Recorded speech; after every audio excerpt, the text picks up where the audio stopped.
मी आता आहे बेळगाव जांभोटी मार्गावरील ब्रह्मलिंग मंदिर बाळगमठी मच्छी येथे. हा रस्ता जो आहे तो बेळगाववरून जांभोटीला जातो. बेळगाववरून जांभोटीला जाताना उजव्या बाजूला तुम्हाला एक फलक दिसेल. त्या फलकाकडून थोड्या अंतरावर हे ब्रह्मलिंग मंदिर आहे. लागतं ते पहिलं मंदिर आहे ते हनुमानाचं मंदिर आहे.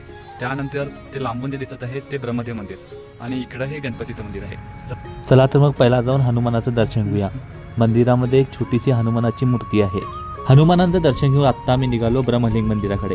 किती सुंदर मंदिर आहे ना. मुख्य मंदिराच्या समोर एक शंकरची पिंडी आणि नंदी असलेलं छोटंसं मंदिर आहे. तर हा आहे मंदिराचा मुख्य भाग आणि हे आहे इथं असलेलं तिसरं मंदिर म्हणजे गणपती मंदिर. मुख्य मंदिराच्या समोर एक भलं मोठं झाड आहे. त्या झाडाच्या खाली तुम्ही निवांत बसू शकता. आणि हा आहे मंदिराच्या सभोवतालचा परिसर. मंदिर बघून मी आता निघालो आमच्या घरच्या प्रवासाकडे. कधी या रोडावरून जात असाल तर नक्की या